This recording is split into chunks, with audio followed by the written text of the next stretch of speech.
1 Pedro, capítulo 2, versículos do 1 a 3.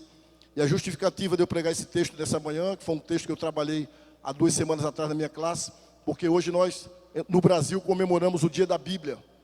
Hoje, todo segundo domingo de dezembro no Brasil é comemorado o Dia da Bíblia. Um dia onde os cristãos procuram evidenciar a importância da Bíblia na nossa vida. E nada mais adequado neste dia que se comemora o Dia da Bíblia para pensarmos de que maneira temos nos relacionado com a Escritura, de que maneira temos tratado a Santa Escritura, a Bíblia, a Palavra de Deus no nosso dia a dia, em dias tão corridos, em dias onde a nossa agenda é tão concorrida, com tantas atividades, que espaço a Escritura tem tido na nossa vida e na nossa agenda, uma vez que as 24 horas que o Senhor concedeu para o dia é igual para todo mundo. Se existe uma democracia, é essa democracia, de que o dia tem 24 horas para todo mundo. Portanto, a gente tem aprendido ao longo do tempo que para lermos a Bíblia não é uma questão de tempo. Quer ver como vocês sabem responder? Mas é uma questão de prioridade. Não de tempo, mas de prioridade. Leamos a Escritura todos juntos, do versículo 1 ao versículo 3. Despojando-vos, portanto, de toda maldade e dolo, de hipocrisias e invejas e de toda sorte de maledicências. Desejai ardentemente, como crianças recém-nascidas, o genuíno leite espiritual, para que por ele vos seja dado crescimento para a salvação, se é que já tendes a experiência de que o Senhor é bondoso. Ó nosso Deus e nosso Pai, nós te louvamos, nós te agradecemos pelo privilégio que temos de sermos chamados teu povo, sermos chamados família de Deus, de podermos nesta manhã, início de uma nova semana, debaixo, ó Deus amado, deste brilho incomparável do sol, debaixo dessa beleza do céu azul, deste dia tão agradável, estarmos aqui reunidos na tua casa, para prestarmos a ti o culto que só ao Senhor é devido.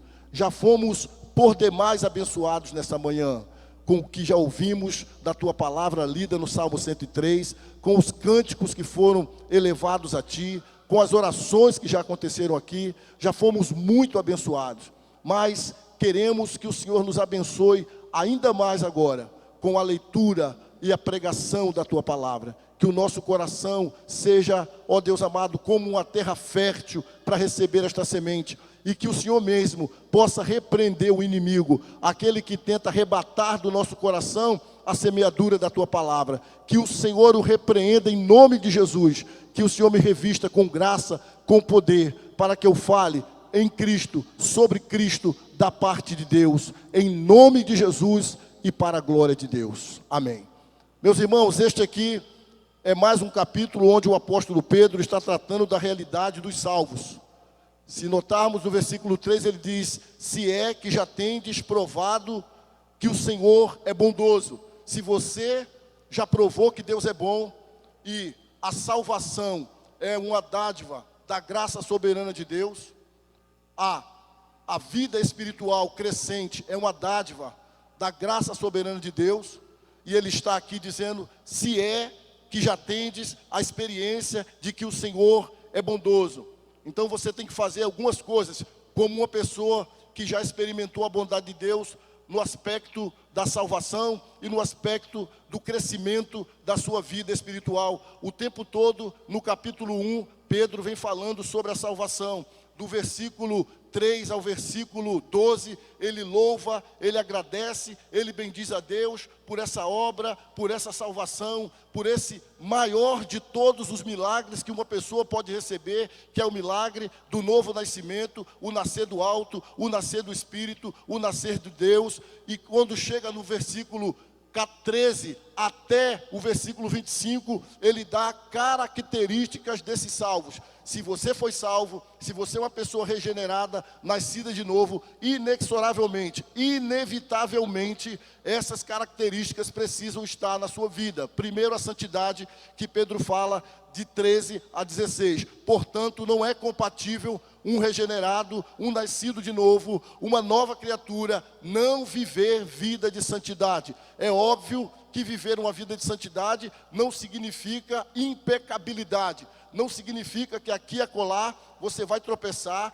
você vai pecar. Mas significa sim que tem que prevalecer mais na nossa vida a santidade, a retidão, o temor a Deus, do que os tropeços, do que as quedas, do que os pecados. Então Pedro está dizendo para os seus ouvintes e também para nós hoje, através da garantia do Espírito Santo, que o salvo, o regenerado, precisa ter na sua vida como marca santidade. Existem muitas pessoas batizadas, membros de igrejas, líderes, pastores, que elas não nasceram de novo, e aí a razão delas viverem uma vida de pecado, de imundície, de sujeira, de flerte com a iniquidade, e isso é uma realidade em qualquer igreja que você possa imaginar. Em qualquer igreja que você possa imaginar. Tem pessoas equivocadas a respeito da salvação, vivendo uma vida dissoluta no pecado e se garantindo ou se auto-garantindo porque é batizada, porque já nasceu na igreja, porque cresceu na igreja.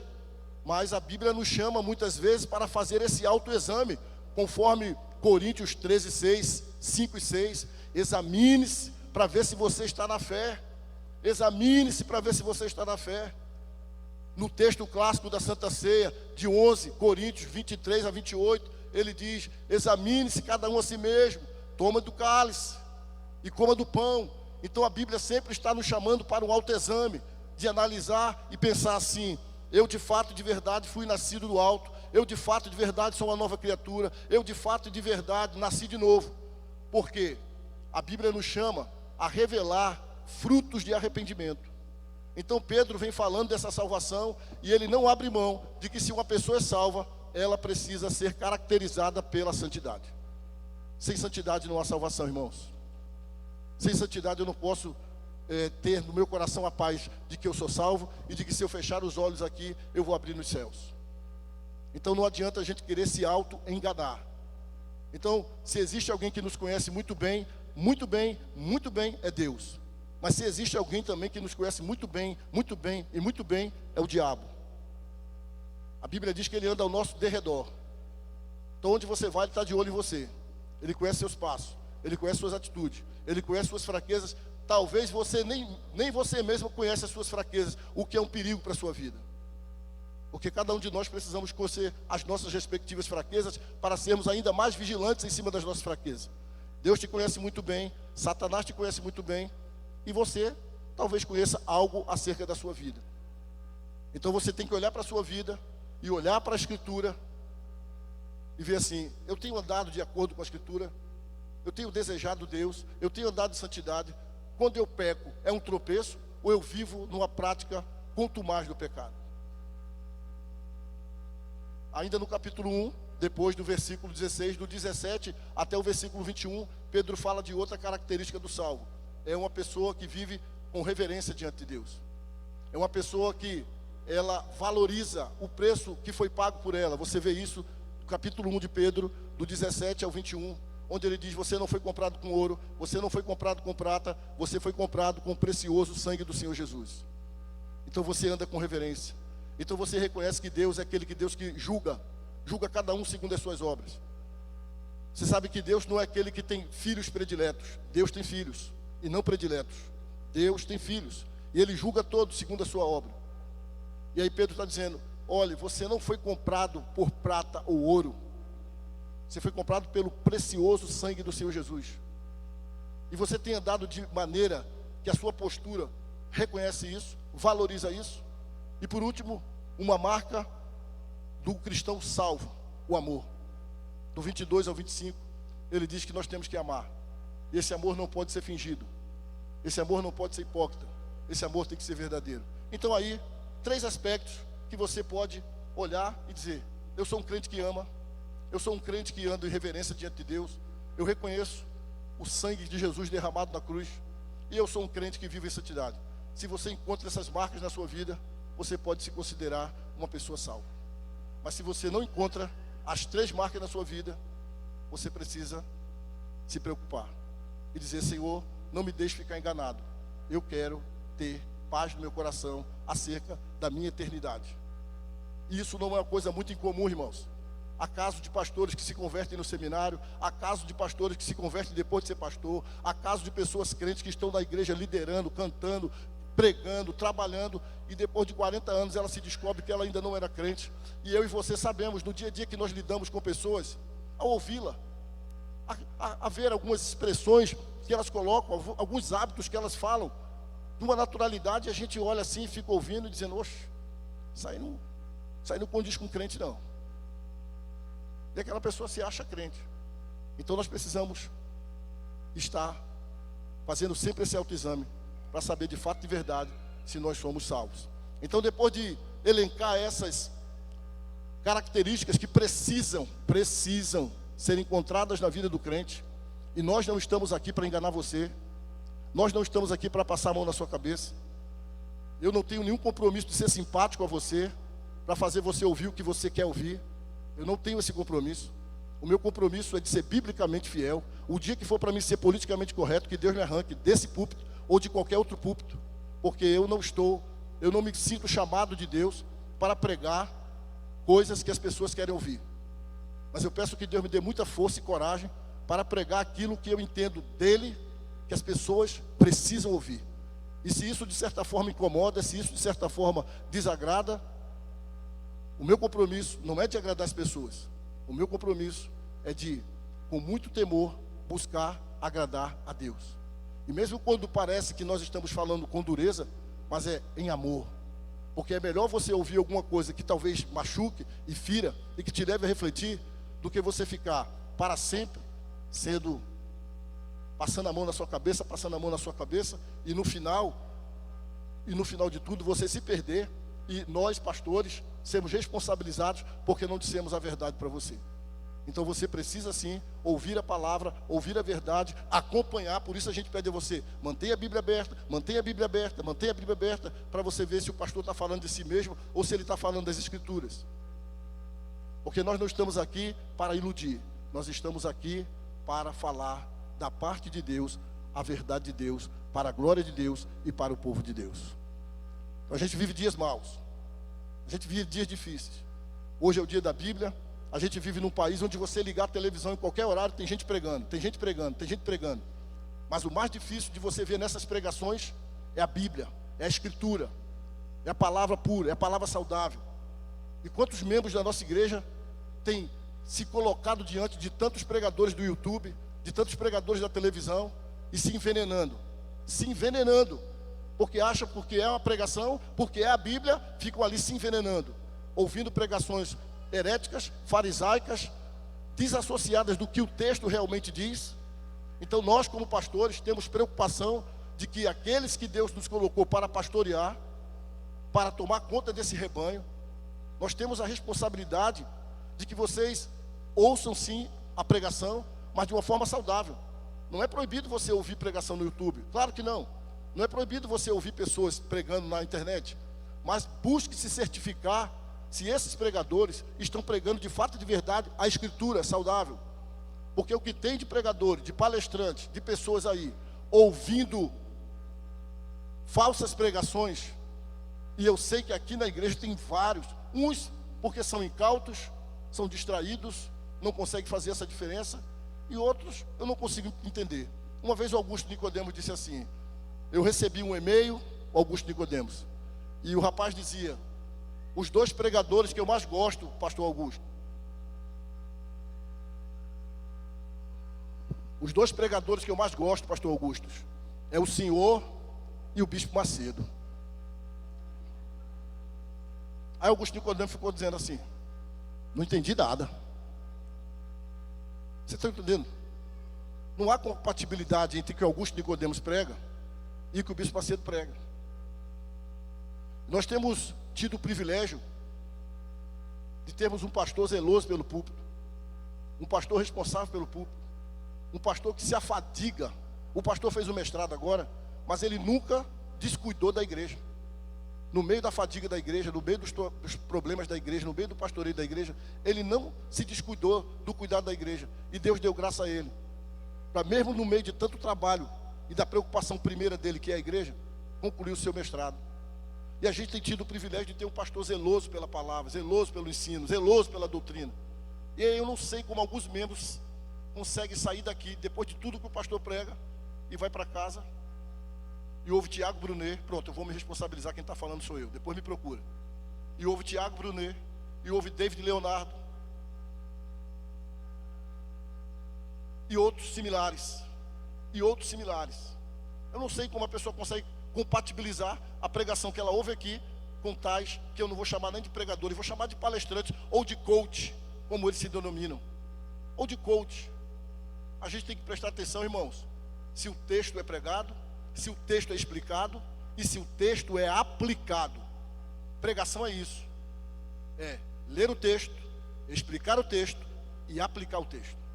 Não é ficar seduzindo você com fundo musical, com historinha, com pagar a luz, pintar a igreja de preto, ficar fazendo tudo de penumbra. É ler o texto, é explicar o texto e é aplicar o texto. E é isso que, pela graça de Deus, nós temos recebido aqui da parte do pastor Jamar. Então a gente tem que estar ligado. O que estamos ouvindo? De quem nós estamos ouvindo? Onde estamos colocando os nossos ouvidos? Eu comecei dizendo: os dias são maus. Aí Pedro continua dizendo: qual o papel do salvo? Você foi salvo? Então agora desenvolva a sua salvação, cresça espiritualmente, avance na sua salvação. E como eu faço isso? Já que você experimentou que o Senhor é bom, conforme o versículo 3, sabe o que você deve fazer agora? Se despojar. Veja o versículo número 1, vamos ler juntos. Despojando-vos, portanto, de toda maldade e dolo, de hipocrisias e inveja e de toda sorte de maledicências. Pedro agora, ele está trazendo para nós essa realidade, de que nós precisamos nos despir, nos livrar, arrancar de nós essas coisas que não são compatíveis com uma pessoa crente. Uma pessoa crente não pode ser maldosa. O que ele entende por maldade aqui, Pedro? É aquele que quer provocar o mal ao outro, é aquele que quer causar o sofrimento do outro, é aquele que quer causar dor no outro deliberadamente. Ela não usa disfarçatez, ela é intencional, ela quer fazer o mal, ela quer causar dor, ela quer causar sofrimento. E Pedro está dizendo: você nascido de novo, você crente, precisa arrancar essa prática, precisa tirar essa roupa, porque não combina crente nascido de novo, maldoso, perverso, que planeja o mal contra o outro, que deseja o mal do outro, que busca puxar o tapete do outro. Ainda ele diz, não só a maldade, mas também o dolo. O dolo é aquela maneira de fazer o mal, mas de maneira sorrateira, por trás, tramando. Você faz o mal, você deseja o mal, você planeja o mal, mas isso não é percebido nem por suas palavras, nem por seus gestos. Porque na frente da pessoa que você quer prejudicar, você diz: Deus te abençoe. Você diz: a paz seja contigo. Você diz: uma boa semana. Mas dentro do seu coração, ou por trás dos bastidores, a pessoa trama para prejudicar aquele outro. É interessante, irmãos, como muitas vezes a hipocrisia ela bate na nossa vida. Nós somos uma igreja que acredita na soberania de Deus. A gente levanta essa coluna da soberania de Deus mais alto do que tudo, mais alto do que todas as coisas. E quando algo acontece contra nós, uma trama dessa, por exemplo, um prejuízo desse, por exemplo, alguém tramando contra você, ou de maneira intencional, ou de maneira sorrateira, e ninguém está livre disso. Aí a gente fica querendo saber quem foi, como é que foi, por que foi, e eu vou lá, e eu vou pegar, e eu vou matar. Cadê a soberania de Deus que você crê? Você só crê na soberania de Deus quando as coisas Ele favorece? Você não diz que Deus é soberano? Então Deus, na sua soberania, permite sim que coisas se levantem contra nós, que calúnias se levantem contra nós, que falsos testemunhos se levantem contra nós. E aí o que você vai fazer? Você vai brigar? Você vai pegar no colarinho? Você vai comprar um revólver? Você vai atrás de 1, de 2, de 3, de 10? Ou você vai fazer como Jesus em 1 Pedro 2,23? Quando era ultrajado, não ultrajava. Quando era caluniado, não caluniava. Ele se entregava àquele que faz a justiça verdadeira. Mas eu creio na soberania de Deus e estou combinando coisas por trás. Ei, irmão, a gente tem que fazer assim, ó. Quem confia na soberania de Deus não faz aquilo que se diz no popular, crocodilagem. Quem confia na soberania de Deus não age com dolo, com malícia por trás. Quem confia na soberania de Deus diz: Senhor, a minha vida está nas tuas mãos, é isso que está acontecendo, faça a tua vontade. Se eu errei, se eu cometi alguma coisa, tenha misericórdia de mim, me perdoa, me ajuda. Mas não fica desesperado acerca daquilo que podem ou podem fazer ou deixar de fazer. Meu Deus, agora eu tenho que correr atrás. Aí Pedro diz: não cabe na vida do nascido de novo a malícia, a maldade. Não cabe na vida do nascido de novo o dolo, agir por trás, fazer crocodilagem, armadilha. Mas na frente está tudo certo, e por trás. Outra coisa que Pedro diz que não combina na vida dos crentes é a hipocrisia. Eu vou me adiantar aqui porque eu quero chegar no versículo 2. A hipocrisia, todo mundo sabe o que é. É vestir uma capa, é botar uma máscara, é querer parecer ser aquilo que você não é. Querer parecer ser aquilo que você não é. É uma coisa horrível. É ser uma pessoa camaleônica. É uma coisa em casa, é uma coisa na igreja, é uma coisa no trabalho, é uma coisa na faculdade, é uma coisa no lazer. Você nunca sabe quem é aquela pessoa. Parece que ela vive como é o nome daquele negócio, rapaz? Dupla personalidade. Parece que ela tem transtornos. Poxa, fulano não estava alegre nesse instante, estava lá, agora está morrendo aqui de raiva, está desmaiando. Você já viu aquela história que as filhas dizem assim: eu queria, mamãe, que nós morássemos na igreja, porque papai, quando está na igreja, é uma bênção, mas dentro de casa é um inferno. Então é característico de uma pessoa que tem hipocrisia. Ela veste uma capa, ela coloca uma máscara, ela quer parecer ser uma coisa que ela não é. E Pedro está dizendo: hipocrisia não combina com uma pessoa nascida de novo. Essa palavra hipócrites, ele tira lá do contexto de quando os artistas naquela época, eles interpretavam.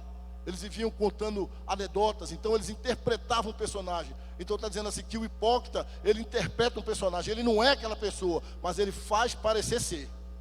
E Pedro está dizendo: não, o crente não pode ser hipócrita. O crente não pode usar máscara. O crente precisa ser quem ele é, onde ele estiver.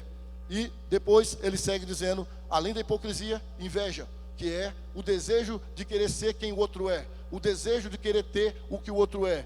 E a inveja desenvolve uma grande maldição no nosso coração chamada ingratidão. O invejoso nunca está satisfeito. O invejoso, ele nunca está feliz com o que ele tem. O invejoso, ele sempre está de olho no que o outro tem, no que o outro é. E em nome disso vem outro pecado, que é a maledicência. Em nome dessa inveja, porque ele quer ter o que o outro tem, ele quer ser o que o outro é. Muitas vezes ele usa o quinto aspecto aqui, a maledicência.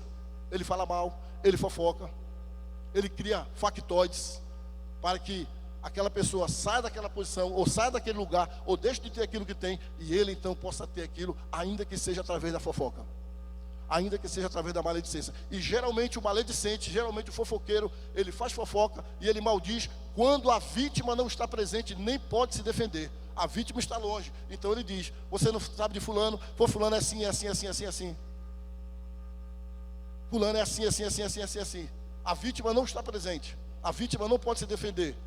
Então ele está ali, ó. Pedro está dizendo: isso não combina com o crente. Isso não combina com o crente.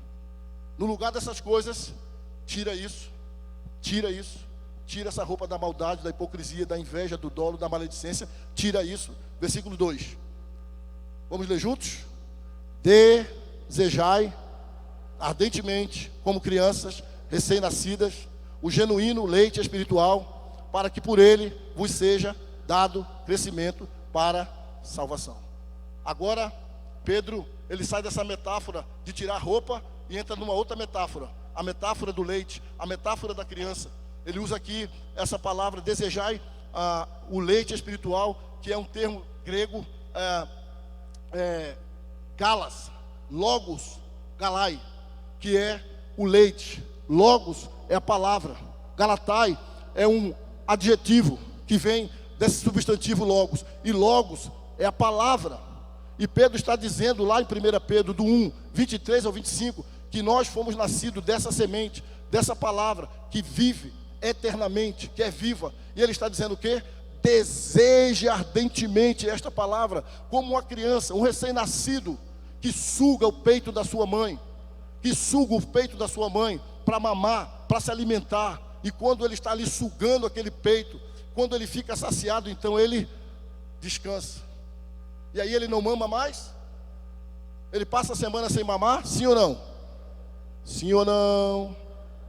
Daqui a 2, 3 horas, aquele pecador com cara de anjo quer mamar de novo, e ele mama de novo, e Pedro está dizendo assim para mim e para você, da mesma maneira que uma criança deseja o leite da sua mãe, e esse leite tem que ser genuíno, sem contaminação, e essa pregação, e essa leitura bíblica tem que ser sem contaminação, sem heresias, sem factoides, porque um leite contaminado mata mais do que a fome. Se uma criança tomar um leite contaminado, mata mais rápido do que ela ficar 1 dia ou 2 dias sem comer. Aquilo vai desenvolver uma infecção intestinal, aquilo ali pode dar uma doença naquela criança, e em horas ela morre. O que Pedro está dizendo? Se alimente da palavra, mas verifique se essa palavra, ela é pura, ela é genuína, ela não é herética, ela não é cheia de heresias, não é simplesmente engolir de todo jeito, é ver a fonte. Criança não pode beber um leite cheio d'água, criança não pode beber um leite cheio de misturas, criança não pode beber um leite cheio de situações que faz aquele leite render, porque isso vai prejudicar a saúde daquela criança, podendo levar até a morte. E quantos crentes no Brasil afora, eles estão morrendo de fome, porque eles vão para a igreja, e nas igrejas que eles vão, eles não recebem a pregação. Quantos crentes vão para tantas igrejas de domingo, chega lá, se lê um texto, sai do texto, nunca mais volta para o texto, e a pessoa diz amém, diz aleluia, diz glória a Deus, e ninguém entende nada com nada, e ela vai para casa. Esse tipo de alimentação faz com que as pessoas se mantenham raquíticas espiritualmente. Nós precisamos de um alimento genuíno, de um alimento vigoroso, de um alimento cheio de vitaminas, de um alimento verdadeiro. Por isso Pedro está dizendo, desejai ardentemente o genuíno leite espiritual. Portanto, cuidado com quem você ouve, cuidado do que você ouve, cuidado das suas pregações do YouTube, porque não é simplesmente ouvir pregação, é ouvir pregação genuína, Bíblia, verdade, Escritura. Desejar ardentemente como criança recém-nascida o genuíno leite espiritual. Para quê? Ao propósito. Para quê? Para que por ele vos seja dado crescimento para a salvação. Você reconhece na sua vida que você tem crescido espiritualmente, irmãos? Você reconhece na sua vida que desde o dia que você se entregou a Cristo, confessou como Senhor e Salvador, isso há 5 anos atrás, ou há 10, ou há 20, ou há 3, você tem progredido espiritualmente? Você tem desejado mais a Bíblia? Você tem santificado mais a sua vida? Você tem vindo à igreja com mais entusiasmo? Quando chega o dia de você cultuar, você vem com alegria, você vem com fervor, ou você vem se arrastando? Você percebe na sua vida que tem existido um crescimento? E eu volto da maneira que eu comecei. Qual tem sido a sua relação com a Escritura? Você jamais pode ser um líder da igreja. Escute. Jamais pode ser um líder da igreja se você não tem o hábito de ler a Bíblia, de estudar a Bíblia. Porque entende-se que o líder é o que ensina. Como eu vou ensinar o meu liderado se eu não leio? Se eu não pratico?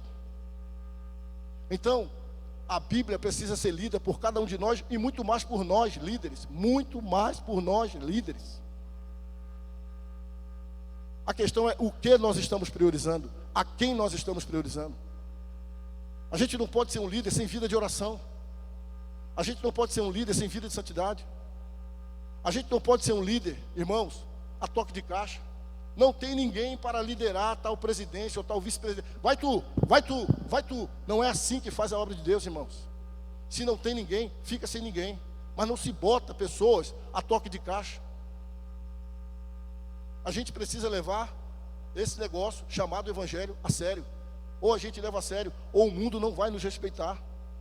Porque o mundo, ele não tem dificuldade com Jesus. Se você chega lá fora e diz assim, eu creio em Jesus, ele vai dizer parabéns, eu creio em Buda, eu creio. Como ontem, a gente foi lá no abrigo, e a menina dizendo, olha, Jesus é bom. o rapaz disse: mas eu gosto de Satanás. Jesus é bom, mas eu gosto de Satanás. Meu negócio é com Satanás. E só fazendo um parênteses aqui, irmãos, que trabalho maravilhoso que pessoas dessa igreja têm feito ali, naquele abrigo de crianças. Eu queria até motivar você, quando puder, tiver um tempinho, vá naquele lugar e faça uma visita. Um lugar de extrema carência, um lugar de extrema necessidade, um lugar que precisa da vivência do Evangelho através dos evangélicos. Um trabalho maravilhoso que irmãs e irmãos, acredito, dessa igreja têm feito ali por uma iniciativa deles. Não é nenhum ministério da igreja, mas uma iniciativa deles. Mas é o Evangelho chegando, é o reino de Deus chegando, é a palavra de Deus sendo vivida. E a moça me disse uma coisa ontem que eu fiquei emocionado. Ela disse, no ano de 2019, quem sustentou essas crianças de fralda foi a quarta igreja. A quarta igreja sustentou. A quarta igreja, ela disse a quarta igreja porque ela entende que é a instituição. Mas eu estou dizendo, são irmãs voluntárias que estão indo lá e faz a arrecadação e pede aqui, por favor, quando pedir fralda a vocês, se você puder ter fralda. Porque a maior necessidade daquele lugar é fralda. Comida não falta, roupa não falta. Ela disse, pastor, comida aqui o Estado manda de rojão. Manda de rojão. 6 refeições por dia, garantido. Roupa, tranquilo. Nosso maior problema aqui, fralda. E quem tem criança pequena sabe. Muita fralda, muitas crianças. Então, um trabalho maravilhoso. Se tiver alguém aqui, louvado seja Deus. Deus continua abençoando a sua vida. Alguém que faz parte desse trabalho. E quem não faz, quem não viu, vá lá e veja. Porque se a gente não vê, a gente não sente. Se a gente não sente, a gente não faz. Tem filho nosso que senta na mesa, come os melhores banquetes e reclamam. Leva ele lá para ele ver aquele amontoado de crianças sem pai, sem mãe. Cada criança linda. Criança que dá vontade de você pegar e trazer na mesma hora. E às vezes nossos filhos estão em casa com queijo, creme cheese, presunto, mortadela, pão, goiabada, queijo coalho, queijo prato, queijo de manteiga. Olha assim, só tem isso. Só tem isso. Vai lá olhar. E não é só olhar não, irmãos. Se você for lá, se você ver, você vai sentir. Poxa, o negócio me espetando aqui, ó. Poxa, vai lá. Vai para lá. Se você for ver, você vai sentir, você vai agir. Essa igreja aqui, ela tem um potencial, irmão, tão grande, que eu acredito que o Espírito Santo está começando a fazer a gente ver. Está começando a fazer a gente ver. É um potencial tão grande que a gente pode fazer um rebuliço nessa cidade. Mas para isso nós precisamos estar firmado na palavra de Deus. Mas para isso nós precisamos ter uma vida de santidade. Mas para isso nós precisamos ter os nossos joelhos dobrados, irmãos. Invista tempo em oração, irmãos. Então não é gastar, não. É investir. Ninguém gasta tempo com oração. Investe esse tempo em oração. E aí juntos, no poder de Deus, do Espírito Santo, da palavra, com a vida de reverência a Deus, nós vamos fazer um rebuliço dessa cidade para a glória de Deus. Existe gente sofrendo, morrendo, suicidando, se embriagando nas calçadas. A gente tem que ir atrás desse povo. A gente tem que encher essa igreja de ex-prostituta, de ex-homossexual, de ex-adúltero, de ex-fofoqueiro, de ex-bêbado. A gente tem, olha quanta cadeira vazia. Olha quanta cadeira vazia. Esse é o lugar deles. Eles precisam estar aqui. E você tem que se preparar para receber gente fedorenta, banguela, que não sabe falar. Nós temos que nos preparar para receber, viu? Você está acostumado a receber gente cheirosinha, com roupinha boa, que está aí do seu lado. E a gente tem que aprender a receber os não cheirosos, os sem roupa de marca, os banguelos. Receber, amar e ver a glória de Deus na vida dessas pessoas. Amém, irmãos? Como você tem se relacionado com a Bíblia? E assim a gente termina. Pense nisso. Leve a Bíblia a sério. Deseje ardentemente o genuíno leite espiritual, para que por ele lhe seja dado crescimento para a salvação. Quem recebe a palavra de Deus, diga amém. Fica de pé e a gente vai orar.